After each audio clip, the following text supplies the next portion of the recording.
Hello, I'm Sachit Kamadev. Today I'm going to present our research findings on microplastics in cosmetics and personal care products, first study from Sri Lanka. So personal care products are one of the most utilized product categories around the world. While they have contributed to improving appearance, hygiene, and health, with the increasing demand, product developers have experimented with different chemicals, formulas, and ingredients to increase the efficiency of their products.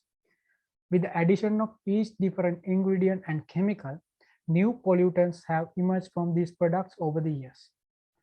So microplastics are one of such ingredients. Microplastics in personal care products and cosmetics are mainly used as an abrasive scrubber, bulking agent, or to control the release of active ingredients and to extend shelf life of products. In recent years, these microplastics have been found in human blood, placenta, even in the most remote areas in the world, such as Antarctica. So this shows the distribution of this microplastic problem. While the direct effects of microplastics are still under investigation, microplastics can act as a vector for inorganic and organic contaminants such as toxic heavy metals, PCBs, POPs, pesticides, and dioxins. By understanding the severity of this problem, 14 countries around the world has banned the application of microplastics or microbeads in cosmetic products. As you can see in this slide, there are other few countries that are proposing the ban, and some countries are in phase-out agreements. Unfortunately, in Sri Lankan context, there are no such policies or specific scientific studies to develop such policies. Therefore, this study acts as a baseline study for future researchers and to develop related policies and regulations. So research objectives of these studies are identification of cosmetic and personal care product that contain microplastics, extraction and characterization of microplastics in selected cosmetics and personal care products in Sri Lankan markets.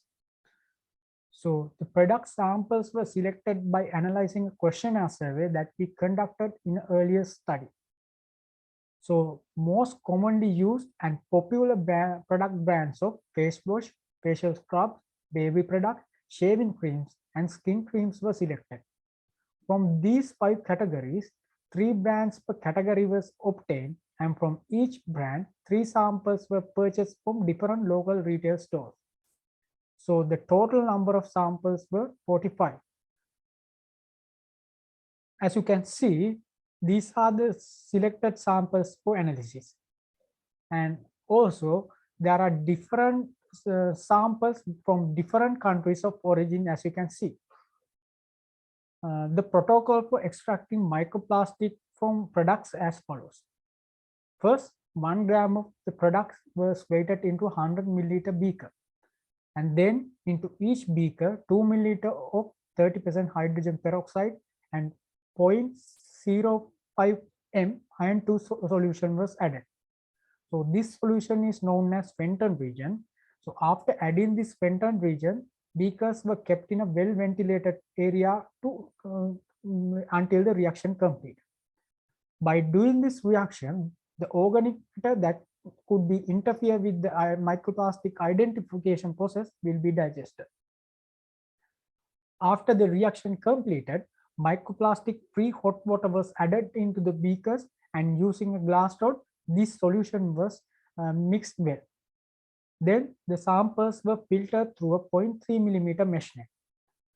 Then the filtrate or the solid particles were vacuum filtered through a 0.45 micrometer filter papers, and these filter papers were oven dried in 37 degrees of centigrade for 14 hours. Then the Nile red staining was done as a preliminary step to screen microplastic containing products. So Nile red is a lipid soluble fluorescent dye that has been mostly used to evaluate the lipid contents of animal cells and microorganisms.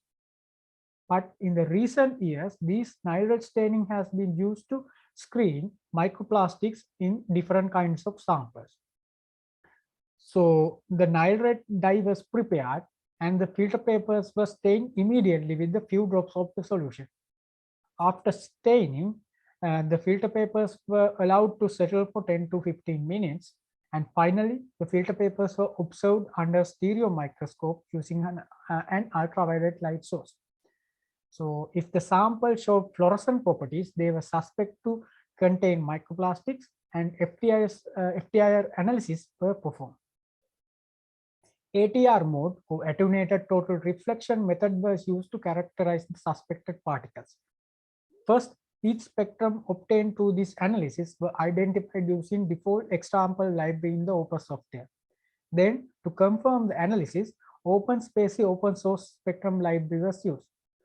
Further, wherever possible, we did the emission product calculation. So this is the flow chart of the microplastic extraction and identification process that we have applied in this study. Then we will move on to the results and discussion. As you can see here in this top image, irregular shape, this is the Nile red stain image. So irregular shape particles with a bright bluish luminance properties were observed. So when we did the FTIR analysis, this spectrum was obtained, and according to the OpenSpaCy spectrum library, this spectrum corresponds with the low density polyethylene spectrum. So this is FW3, which is phase wash 3. So then this is BP2, which represent baby product 2. As you can see, there are red luminance nature under UV conditions. So this spectrum corresponds with the ethylene propylene copolymer. So this one is SK1, which is a skin cream 1. As you can see, in Nile red stain image shows blue colored luminance properties. The spectrum corresponds with the ethylene propylene copolymer according to the OpenSpaCy spectrum library. And this is BP3, which is baby product 3. As you can see, there are reddish color luminance properties according in Nile red stain filter paper, and the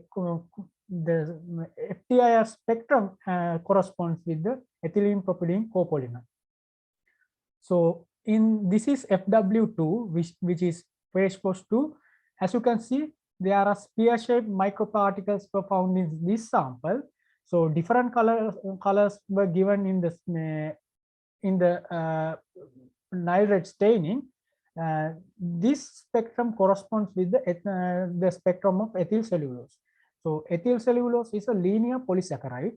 So ethyl cellulose is mainly used as a binder, coating material, and microspheres, and as a microspheres to control the release of active ingredient. So therefore, in this product, ethyl cellulose is used as an alternative for plastic microbeads. So this is a quite environment friendly. So FS2, this is facial scrub 2. As you can see, there are reddish color luminance properties, and the spectrum corresponds with the spectrum of polyethylene. And this is FS1. So this is facial scrub 1. As you can see, there are very clear particles with bright pinkish blue color during the Nile red treatment, and the spectrum corresponds with the low density polyethylene according to the OpenSpaCy spectrum library. So low density polyethylene causes number of problems in the environment. For examples, it can affect the soil microbial activities and also inhibits and decrease the growth of corals when this LDPE goes into the oceans. It also can act as a carrier for pathogens and viruses. In countless studies, many scientists have found low-density polyethylene microplastics contaminating oceans, food sources, and more. When we consider about the ethylene propylene copolymer is mainly used in cosmetics or personal care products as an abrasive agent, bulking agent, and to as a film forming agent. So if you consider about the effects, so it can cause tropic transfer of microplastic in marine predators.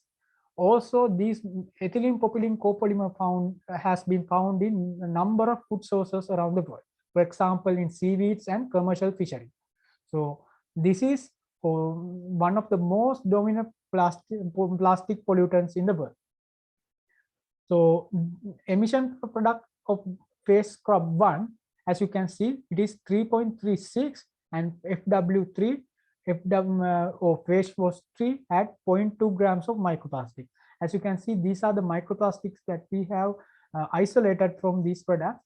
Unfortunately, other products didn't have, we couldn't isolate these microplastics, so we didn't did the emission per product calculation for those particles. So in conclusion, low density polyethylene and the ethylene propylene copolymer was found among 6 out of 15 brands that we have analyzed. So facial scrub 1 or FS1 had 3.36 grams of microplastics, while FW3 or face wash 3 had 0.2 grams of microplastic in a single product package. So face scrub products had more microplastic content considering the other products. So since these products contain microplastic, relevant policies and further studies must be conducted in a scientific manner to control this problem in Sri Lanka. So we like to recommend that national level scientific studies must be conducted to understand microplastic pollution in various consumer products, not only in cosmetics and personal care products, and in other products such as food products and other consumer products also. So by doing so, we can enforce extended producer responsibility policies, because it gives a responsibility for the producers for their products also. So we also have to design more environment friendly products and product packages to decrease plastic pollution. By doing so, we can control this problem in a quite good manner. So this is the end of my presentation. Thank you very much for your kind attention.